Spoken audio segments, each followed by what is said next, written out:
ప్రియమైన దేవుని బిడ్డలారా, భక్తి అనేటువంటి పదము మనందరికీ తెలుసు.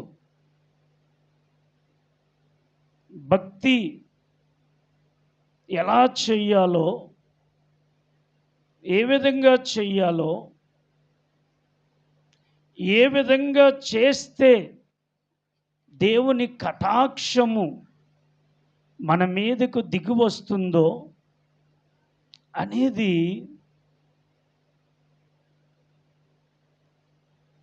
తెలుసుకోవాలి.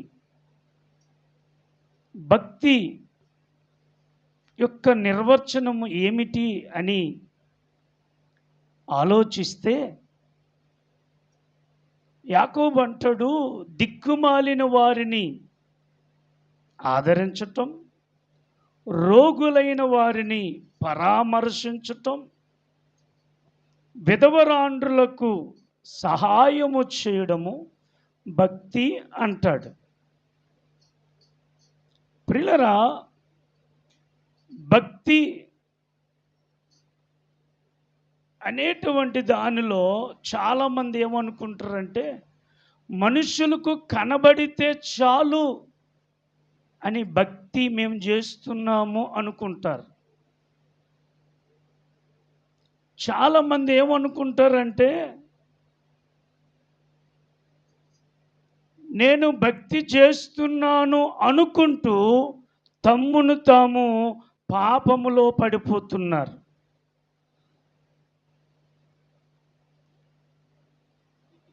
కొంతమంది ఏం చేస్తున్నారంటే, భక్తి అంటే ప్రదర్శన చేయటమే భక్తి అనుకుంటూ ఉన్నారు. పరిశుద్ధ బైబిల్ గ్రంథంలో పరిసయ్యులు, శాస్త్రులు, సద్దూకయులు మనుషులకు కనబడవలనని వారు భక్తి చేశారు. కానీ ఆ భక్తి ప్రభువు అంగీకరించలేదు. వారి భక్తిని వేషధారణ అన్నాడు. దేవుని లేఖనాలు ఏం చేస్తున్నా తెలుసా? ఏ రూపమును మీరు చేసుకోకూడదు, దాని ఎదుట నిలవబడకూడదు, దానికి మొక్కకూడదు, సాగిలు పడకూడదు అన్నాడు. కానీ ఇప్పుడు ఏంటంటే లేటెస్ట్ ఫ్యాషన్ ఏమైపోయిందంటే, ఉన్నప్పుడు గెంజిపోయిరు, ఉన్నప్పుడు ప్రేమించరు, ఉన్నప్పుడు నీళ్ళు పోయిరు, ఉన్నప్పుడు బట్ట ఇవ్వరు, ఉన్నప్పుడు చేరదీయరు, ఉన్నప్పుడు ఆదరించరు, లేనప్పుడు ఎక్కడ లేని ప్రేమల్లా 2 చేతులు కట్టేస్తారు. ఇక్కడ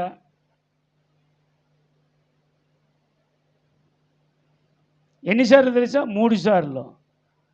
ఒకసారి చేస్తే బాగుండు, 3 సార్లు చేస్తారు.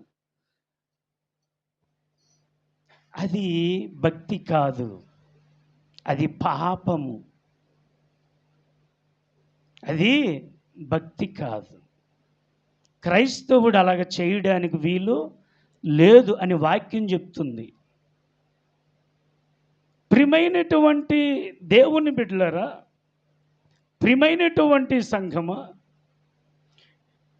ప్రసంగంటాడు, చనిపోయిన వారు మరవబడ్డారు, వారి పేరు ఇంకా జ్ఞాపకమునకు రాదు అన్నాడు.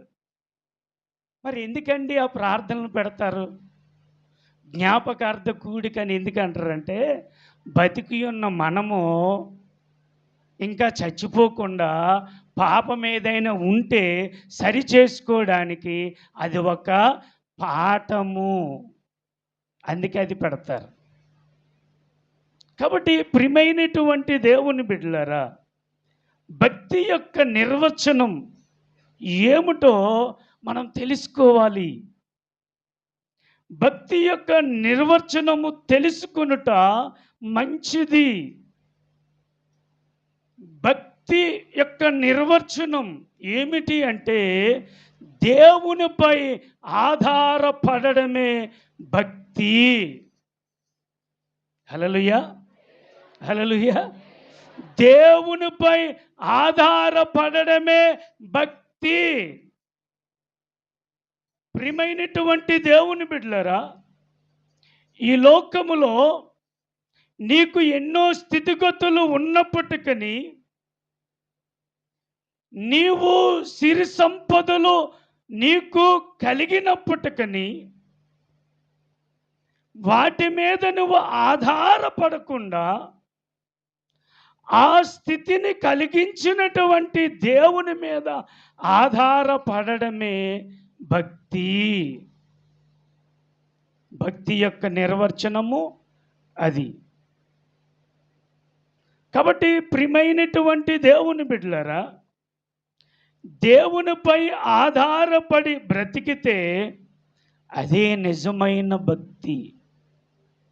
అందుకే 73వ సంకీర్తన 25వ చరణములో, ఆకాశమందు నీవుండగా భూలోకములో ఏదియు నాకు, అంటే భక్తుడు దేని మీద ఆధారపడుతున్నాడు? తన స్థితిగతి మీద ఆధారపడలేదు, తన హోదా మీద ఆధారపడలేదు, తన సంపద మీద ఆధారపడలేదు, తన బలము మీద ఆధారపడలేదు, తనకున్న పేరు ప్రఖ్యాతుల మీద ఆధారపడలేదు. ఎవరి మీద ఆధారపడుతున్నాడంటే దేవుని మీద ఆధారపడుతున్నాడు. అయ్యా, ఆకాశమందు నీవు నాకుండగా ఈ భూలోకములో ఏదియో నాకు అక్కర్లేదు. పూర్తిగా దేవునిపై డిపెండ్ అవుతూ ఉన్నాడు, దేవునిపై ఆనుకుంటూ ఉన్నాడు. దేవుడే నా సర్వస్వము అనుకుంటూ బ్రతకడమే భక్తి. కాబట్టి ప్రియమైనటువంటి దేవుని బిడ్డలారా, పరిశుద్ధ గ్రంథములో మనము భక్తిని చేయడమే కాదు, ఆ భక్తి గురించి మనం తెలుసుకోవాలి. ఆ భక్తి గురించి మనం తెలుసుకోవాలి. ఈరోజు చాలామందికి భక్తి విధానము తెలియదు. భక్తి విధానము తెలియకే దేవునికి దూరం అయిపోతూ ఉన్నారు. భక్తి విధానము తెలియకే దేవుని మాటలు అపార్థం చేసుకుంటున్నారు. భక్తి విధానము తెలియకే దేవునికి ఇష్టము లేని పనులు సమాజము, కుటుంబాల్లో చేస్తూ ఉన్నారు. సంఘమా మేల్కో, సంఘమా కళ్ళు తెరు. భక్తి అంటే దేవునిపై పూర్ణముగా ఆధారపడడం. నేను కాదయ్యా, నీ వలన నేను బ్రతుకుతున్నాను, నీవే నన్ను నడిపించు అని ఆనుకోవడమే భక్తి. మరి 2వ దినవృత్తాంతాల గ్రంథం 20వ అధ్యాయం 1వ వచనము నుండి 20 వచనాలు గమనిస్తే, యూదా దేశం మీదకి 3 దేశముల వారు యుద్ధానికి బయలుదేరారు. అప్పటికి యూదా దేశాన్ని పరిపాలిస్తున్నాడు యెహోషాపాతు. సైన్యం ఉంది, బలగం ఉంది, కత్తులున్నాయి, శక్తి ఉంది. కానీ యెహోషాపాతు ఎప్పుడైతే ఆ సమాచారం విన్నారో ఏమి చేశారు అంటే, ఆయన దేవుని దగ్గరికి వెళ్ళి, దేవుని మందిరానికి వెళ్ళి దేవుని మీద ఆధారపడడం మనం చూస్తున్నాం. ప్రియమైనటువంటి దేవుని బిడ్డలారా, ప్రియమైనటువంటి సంఘమా, మీరు గమనిస్తే 3వ వచనములో, అందుకు యెహోషాపాతు భయపడి యెహోవా యొద్ద విచారించుటకు మనసు నిలుపుకొని యూదా అంతటా ఉపవాస దినము ఆచరింపవలనని చాటింపగా యోదావారు యెహోవా వలన సహాయమును వేడుకొనుటకై కూడుకొనిరి. హల్లెలూయా. ప్రియమైనటువంటి దేవుని బిడ్డలారా, యెహోషువపాతు రాజే, యుద్ధ నైపుణ్యము కలిగిన వాడే, కండ కలిగిన వాడే, గుండె ధైర్యము కలిగిన వాడే, కత్తి సాము వచ్చిన వాడే, యుద్ధ నైపుణ్యము కలిగిన వాడే. కానీ తన బలము మీద ఆధారపడలేదు, తన కత్తి మీద ఆధారపడలేదు, తన సైన్యము మీద ఆధారపడలేదు, తన జ్ఞానము మీద ఆధారపడలేదు, తన బలగం మీద ఆధారపడలేదు, తన డబ్బు మీద ఆధారపడలేదు, తన అందం మీద ఆధారపడలేదు, తన పిల్లల మీద ఆధారపడలేదు, తన దేశం మీద ఆధారపడలేదు. ప్రియమైనటువంటి దేవుని బిడ్డలారా, ఎదుటివారి దేశం మీద ఆధారపడలేదు. ఎవరైతే అధికారం ఇచ్చారో, ఎవరైతే సింహాసనం ఇచ్చారో, ఎవరైతే కిరీటం ఇచ్చారో, ఎవరైతే కత్తి ఇచ్చారో, ఎవరైతే ప్రాణం ఇచ్చారో, ఎవరైతే పుట్టించారో ఆ భగవంతుని దగ్గరికి వెళ్ళి ఆనుకోవడం, ఆధారపడడం మనం చూస్తున్నాం. ప్రియమైనటువంటి దేవుని బిడ్డలారా, ఆధారపడి ఏం చేస్తున్నాడంటే, దేవా ఇప్పుడు మీరే మాకు ఆధారం, ఇప్పుడు మీరే మాకు దిక్కు. ఇవేవి మా రాజ్యాన్ని రక్షించలేవు, ఇవేవి మా ప్రజలను, ప్రాణాలను కాపాడలేవు, ఇవేవి మాకున్న భూములు, పంటలు, బంగారము, వెండి, డబ్బు, పిల్లలను రక్షించలేవు. రక్షించువాడువు నీవే, కాపాడువాడువు నీవే, జయమునిచ్చిన వాడువు నీవే, మా ప్రాణాలను నిలిపిన వాడువు నీవే అని ఉపవాస దినమును ప్రకటించి ప్రజలందరిని ఒక చోట చేర్చి ఏం చేశారంటే, వేడుకోవడం, విజ్ఞాపన పెట్టడం, ఏడవడము, కేకలు వేయడము, అంగలార్చటము చేస్తూ ఉన్నారు. అయ్యా మీ వలన బ్రతుకుతున్నామయ్యా. 3 దేశముల వారు మా దేశం మీదకి వచ్చేసారయ్యా. కాబట్టి ఇప్పుడు నీవే మాకు దిక్కు అని వారు ఏం చేస్తున్నారంటే, దేవుని మీద ఆధారపడుతూ ప్రార్థన చేస్తూ ఉన్నారు. ప్రియమైన దేవుని బిడ్డలారా, ఆ మాట, చక్కటి మాట చూడండి. 12వ వచనము చదవండి. మా దేవా, నీవు వారికి తీర్పు తీర్చవా, మా మీదకి వచ్చు ఈ గొప్ప సైన్యముతో యుద్ధము చేయుటకును మాకు శక్తి చాలదు, ఏమి చేయుటకును మాకు తోచదు, నీవే మాకు. ఏదైనా సమస్య వచ్చిందనుకో, సాధారణ మనం ఏం చేస్తాం, మా అన్నయ్య డిఎస్పి, మా మామ కలెక్టర్, మా పినతండ్రి జడ్జి, నాకేటు కొదువు లేదు అని ఆధారపడతాం లేదా?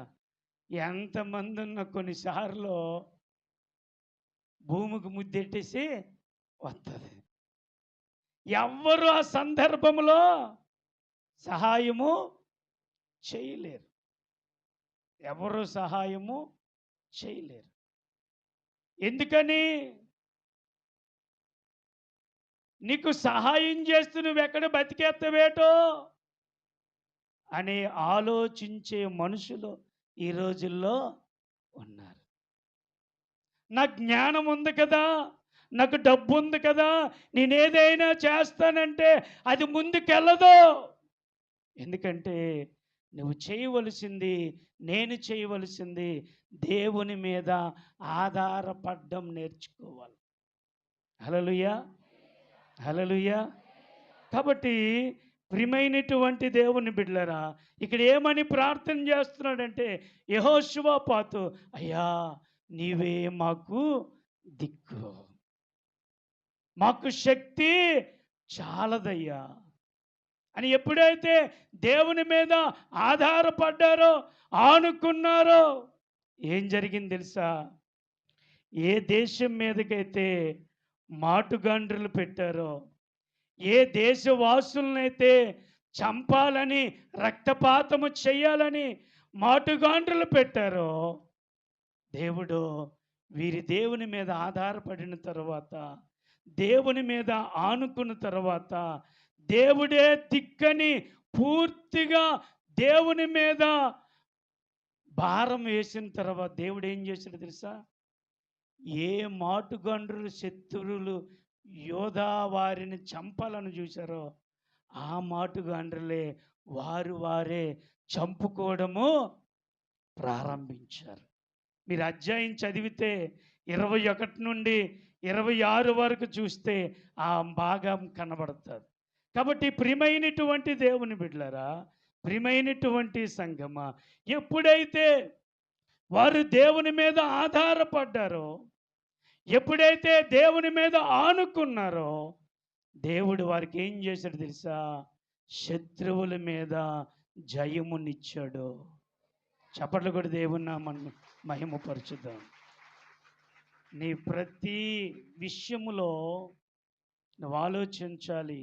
నీ బిడ్డల విషయములో కానీ, నీ భర్త విషయములో కానీ, నీ సంసార జీవితములో కానీ, నీ ఆరోగ్య జీవితములో కానీ, నీవు భక్తి అంటే ఏంటో తెలుసా? సంపూర్ణముగా దేవుని మీద ఆధారపడడమే భక్తి. హల్లెలూయా, హల్లెలూయా. పర్వాలేదు, భర్త అనుకున్నాడట, నా భార్య బంగారము, నా భార్య మించిన స్త్రీ ఎవరు లేరు అనుకున్నారట. ఆ అమ్మ ఏం చేసిందంటే, ఆ అమ్మ కొంతమందిని ఏర్పాటు చేసి మా భర్తను చంపియండి అన్నదట. వాళ్ళు ఏం చేశారంటే కారుతో వెళ్ళి గుద్దేశారు. గుద్దిస్తే వాడు పడిపోయాడు, దెబ్బలు తగల్లా. వెంటనే పారిపోయి పోలీస్ స్టేషన్కి వెళ్ళిపోయాడు. పోలీస్ స్టేషన్కి వెళ్ళిపోతే అయ్యా ఇట్లా చేశారు అని వారు అడిగితే, ఎవరైతే గుద్దారో ఆ కారు సీల్ చేసి వారిని పిలిస్తే చివరికి వాళ్ళు చెప్పింది ఏంటి తెలుసా? సొంత భార్యే బంగారం అమ్మేసి మరీ డబ్బులు ఇచ్చి చంపియండి. ఎందుకంటే బాయ్ ఫ్రెండ్ ఉన్నాడట. ఇంకొకడు ఎవరున్నారు? బాయ్ ఫ్రెండ్ ఉన్నాడట. అసలు ఫ్రెండ్ ఏం చేయమంటుంది? చంపియండి. అది ఘోరం అండి. అది భయంకరమైన మనస్తత్వాలు ఉన్నాయండి. భయం వేసేస్తుందండి బాబా. ప్రియులరా, మనుషుల యొక్క మనసులో ఎలాగా దిగజారిపోతున్నాయో, ఎంత కసాయి మనస్తత్వాలు కలిగి ఉంటున్నారో చూడండి. కట్టుకున్న భర్త నువ్వే దేవతవు అన్నాడట ఆయన. నువ్వే నా సఖివి, నువ్వు తప్ప వేరొకరు నాకు. భార్య మీద ఆధారపడ్డాడో, భార్య ఏం చేసింది? పొడిచింది. గుండె ఆగిపోయినంత పని అయిందట ఆయనకి. చివరికి ఆమెని జైల్లో పెట్టేశారు అనుకోండి. అంటే అటువంటి పరిస్థితులు ఈ రోజుల్లో ఉన్నాయి. కాబట్టి నువ్వు ఎవరి మీద ఆధారపడతావు? పోన్లే, అన్న మీద ఆధారపడతావు. మీ సొంత అన్నే కదా, నీ ముందు పుట్టినోడు కదా. నీ ముందు పుట్టినోడైనా నిన్ను చంపేయడానికి కూడా వాటా దగ్గర చంపేస్తాడు. ఎక్కడ? వాటా దగ్గర చంపేస్తాడు. వాటా సరిగా పంచలేదనుకో ఏం చేస్తాడు? కయ్యేనిలాగా చంపేస్తారు. చంపేసిన వాళ్ళు లేరా? కాబట్టి నువ్వు అన్న మీద ఆధారపడకు, చెల్లి మీద ఆధారపడకు, అక్క మీద ఆధారపడకు. నేను అంటాను చివరికి నీ పిల్లల మీద ఆధారపడకు. ఎవరి మీద ఆధారపడో తెలుసా? నీ కొరకు ప్రాణం పెట్టి రక్తము కార్చి మూడవ దినమున లేచిన యేసయ్య మీద ఆధారపడు. నీ బ్రతుకులు బాగుపడతాయి. పిల్లలు ఎప్పుడైతే వారు దేవుని మీద ఆధారపడ్డారో వారికి ఏం కలిగింది తెలుసా? శత్రువుల మీద విజయము కలిగింది. హల్లెలూయా, హల్లెలూయా, హల్లెలూయా.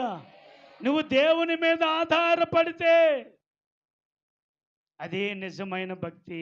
ఆ భక్తి నీకేం చేస్తుందంటే విజయం ఇస్తుంది. ఏమిస్తుంది? విజయం ఇస్తుంది. రెండవదిగా చూస్తే ప్రియమైనటువంటి దేవుని బిడ్డలారా, దేవుని మీద ఆధారపడిన యెహోషువపాతుకు విజయం వచ్చింది. ఇంకొక స్త్రీ గురించి చెప్తాను. దేవుని మీద ఆధారపడిన ఆ స్త్రీని దేవుడు ఈ లోకమందును పరలోకమందును హెచ్చించాడు. లూకా శుభవార్త 1వ అధ్యాయము 28 నుంచి 38 వరకు చూస్తే చదవద్దు, కానీ అక్కడ ఒక స్త్రీ కనబడుతుంది. ఆ స్త్రీ పేరు మరియా. ఆ మరియమ్మ గారు మెస్సయ్య కొరకు కనిపెడుతూ ప్రార్థన చేస్తుంది. ఆమె నీతిమంతురాలు, ఆమె భక్తిపరురాలు, ఆమె ఏ పురుషుని ఎరగనటువంటి గొప్ప స్త్రీ, ఆమె కన్యక, ఆమె యథార్థమైన మనసు కలిగినటువంటి స్త్రీ. దేవుడు పరలోకములో ఉన్నటువంటి గాబ్రియేలును ఆమె దగ్గరికి పంపించాడు. పంపించి, దయాప్రాప్తురాలా నీకు శుభము అన్నారు. మరియమ్మ గారు కంగారు పడిపోయారు. ఏంటి శుభము? నువ్వు గర్భవతి అవుతున్నావు. ఇది ఎలా సాధ్యం? నేను పురుషుని ఎరగని దానినే, పురుషుని యొక్క సాంగత్యము లేని దానినే. ఇది ఎలా సాధ్యం అంటే గాబ్రియేలు చెప్పాడు, ఇది దేవునికి సాధ్యం, ఇది నీకు అసాధ్యం, ఇది దేవునికి సాధ్యం. ప్రియమైన దేవుని బిడ్డలారా, లోకం ఏమనుకుంటుంది? లోకం ఎంత అవమానపరుస్తుంది, లోకం ఎంత చిన్న చూపు చూస్తుంది.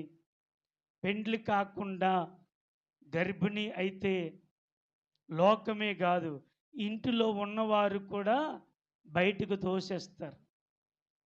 నిజమంటారా అబద్ధం అంటారా?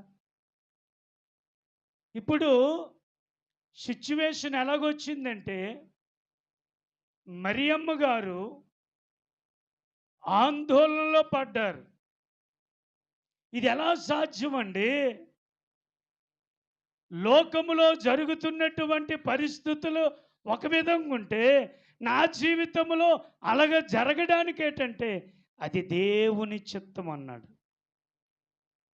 అప్పుడు మరియమ్మ గారు లోకానికి భయపడలేదు, మనుషులకు భయపడలేదు, కుటుంబీకులకు భయపడలేదు.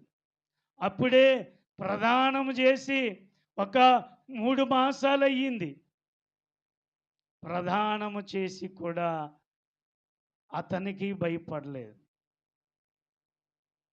ఇప్పుడు ప్రదానం చేస్తే వచ్చేస్తుండ్రు అందరూ, గ్యాప్ ఎక్కువ వచ్చేస్తానే. ఏం చేస్తుండ్రు? ప్రదానం చేస్తే బాలో వచ్చినైనా అల్లుడు వచ్చినైనా. ప్రదానం చేసిన ఇంటికి రాకూడదు తెలుసా? బైబిల్ ప్రకారము రాకూడదు. అది దేవునికి విరోధం. ప్రదానం చేస్తే పెళ్ళి అయిపోయింది అనుకుంటారు కొంతమంది. సగం పెళ్ళే, పూర్తి పెళ్ళి కాదు. దేవుని బిడ్డలు ప్రదానం అయిన తర్వాత అబ్బాయిని అమ్మాయి ఇంటికి పంపించకూడదు. జరగరానిది జరిగితే అవమానం. ప్రియమైనటువంటి దేవుని బిడ్డలారా, మనం భక్తి చేస్తూ ఉంటున్నాం. ఆ భక్తిలో దేవునికి వ్యతిరేకమైన పనులు చేసేస్తాం. కాబట్టి ఇక్కడ మరియమ్మ గారిని చూస్తే ప్రదానము చేయబడినప్పటికీ యోసేపు కూడా ఏమనుకుంటాడో అని దిగులు చెందక మీ చిత్తమే చిద్దించునా గాక. అంటే దేవునికి సరెండర్ అయిపోయింది, దేవుని వాక్యానికి సరెండర్ అయిపోయింది, దేవుని చిత్తానికి సరెండర్ అయిపోయింది. నేను ఎటువంటి అవమానమునైనా అనుభవిస్తానో భరిస్తానో దేవుని కొరకు, అవసరమైతే నా జీవితము చంపుకుంటాను అనుకుంది. దేవునికి ఆధారపడిన మరియమ్మ జీవితం ఏమైంది తెలుసా ప్రియులారా? ధన్యురాలయ్యింది. హల్లెలూయా, హల్లెలూయా, హల్లెలూయా. ఒకసారి చదువుతారా మాట? లూకాసు వార్త 1వ అధ్యాయము. ప్రియమైనటువంటి దేవుని బిడ్డలారా గమనించండి, చూడండి 42వ వచనము. స్త్రీలలో నీవు ఆశీర్వాదింపబడిన దానవు, నీ గర్భఫలము ఆశీర్వాదింపబడిన. 45వ వచనం. ప్రభు ఆమెకు తెలియజేయించిన మాటలు సిద్ధించును గనుక నమ్మిన ఆమె. హల్లెలూయా. నువ్వు దేవుని మీద ఆధారపడి భక్తి చేస్తే దేవుడు ఏం చేస్తాడు తెలుసా? ఆశీర్వాదిస్తాడు. ధన్యురాలుగా నిన్నెంచుతారు. స్త్రీలందరిలో ఆమె ఆశీర్వాదింపబడింది. ఎంత గొప్ప ఆశీర్వాదం అండి! ప్రియమైనటువంటి దేవుని బిడ్డలారా, అవమానాలు పొందడానికి ఆమె ఇష్టపడింది. అవసరమైతే యోసేపు విడిచిపెట్టినా పర్వాలేదని తెగించింది. తెగింపు లేకపోతే ఆశీర్వాదాలు రావండి. మనిషికి తెగింపు రావాలి. మనకి ఎటువంటి తెగింపు తెలుసా? ఇద్దరు కొట్టుకుంటారు అనుకో, నేను వాళ్ళతో సత్తే మాట్లాడిన అలా తెగింపు. ఆడి బతికొండగా ఆడి ఇంటికి వెళ్ళనని తెగింపు. ఆ తెగింపు కాదు. దేవుని కొరకు చావుకైనా వెనుకంజ వేయకూడదు. హల్లెలూయా, హల్లెలూయా. భక్తి అంటే ఏంటో తెలుసా? పూర్తిగా దేవునిపై ఆధారపడడం. ఏదైనా అవనే. ఇక్కడ గమనించండి, మరియమ్మ గారు ఎప్పుడైతే దేవుని మీద, దేవుని మాట మీద, దేవుని చిత్తం మీద ఆధారపడిందో ఆమె భక్తి ఆమెకు ఆశీర్వాదం తీసుకొచ్చింది. మరియమ్మను ఎందుకు గౌరవిస్తారు? మరియమ్మకు ఎందుకు విలువిస్తారు అంటే ఆమె ఆశీర్వాదింపబడింది. ఆమె భూమి మీద ఉన్న స్త్రీలందరికన్నా ఆమె ఆశీర్వాదింపబడిన స్త్రీ.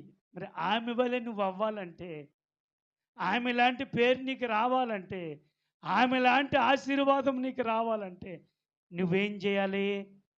దేవుని మీద ఆధారపడాలి. అమ్మా, ప్రభు నీకు 3 రోజులు ఉపవాసం ఉండమన్నాడమ్మా, నాకు రాత్రి కల్లో మాట్లాడాడమ్మా సుబ్బమ్మ అన్నాను అనుకో, ప్రభువా మరి నీతో నాతో మాట్లాడాలి కదా అనాలా లేదా? అనకుండా అలాగే బాబు, అలాగే బాబు. 3 రోజులు అయ్యా ఇడ్లీ తినేస్తానయ్యా, అయ్యా మజ్జిగ తాగేస్తానయ్యా, అయ్యా నిమ్మరసం తాగుతానయ్యా. అదేనా ఉపవాసం? అది కాదమ్మా, ఏటి తినకూడదమ్మా. అలాగైతే నేను కష్టం సార్. ఉపవాసం ఉండలేనోడు పరలోకానికి వెళ్తాడా? ఉపవాసం లేనోడు ఒక్కరోజు ప్రభు నీ కొరకు నువ్వు ఉపవాసం ఉండి ప్రార్థన చేయలేడట. నా కొరకు ఇల్లు కట్టించాడు యేసయ్యా, ఆ ఇంట్లోకి వెళ్ళిపోతాను అంటున్నాడు. అలాగ అనుకోవడం శుద్ధ తప్పు. తెగింపు ఉండాలి. నువ్వు తెగించకపోతే నువ్వేం వెళ్తావు? మరియమ్మ గారు తెగించారు. దేవుని చిత్తం మీద ఆధారపడ్డారో ఆమె ఆశీర్వాదింపబడింది. హల్లెలూయా. ఎటువంటి పరిస్థితులనైనా మనం ఎదుర్కోవడానికి ఇష్టపడాలి. దేవునిపై ఆధారపడితే వచ్చిన దీవెన ఏమిటో తెలుసా? ఆశీర్వాదము. ఆశీర్వాదము. ఎటువంటి సమస్యనొచ్చినా మనం దేవుని మీద ఆధారపడితే దేవుడు మనల్ని ఆశీర్వదిస్తాడు. హల్లెలూయా. మూడవదిగా చెప్పి నేను ముగిస్తాను.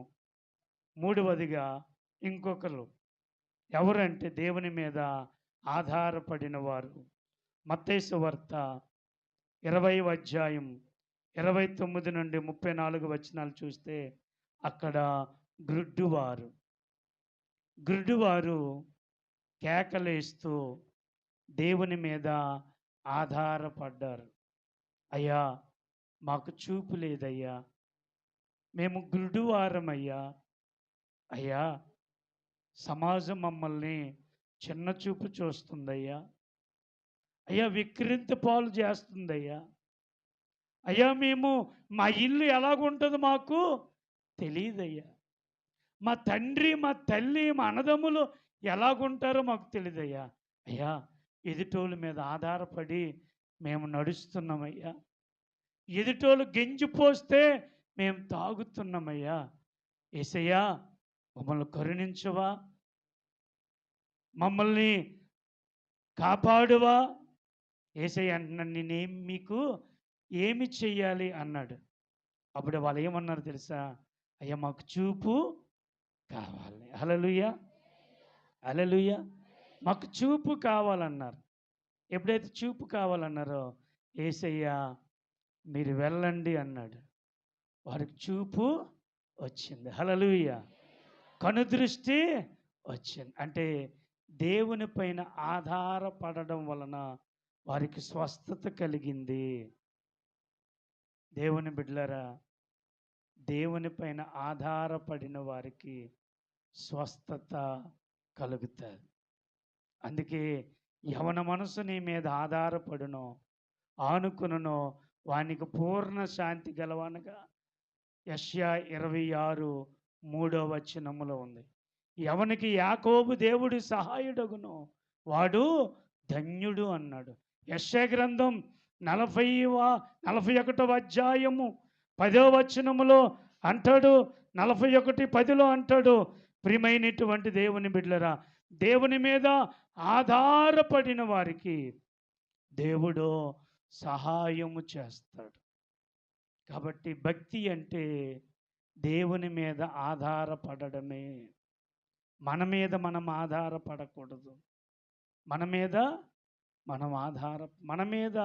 మనం ఆధారపడితే ఫెయిల్యూర్ అవుతాం, జయ జీవితము ఉండదు.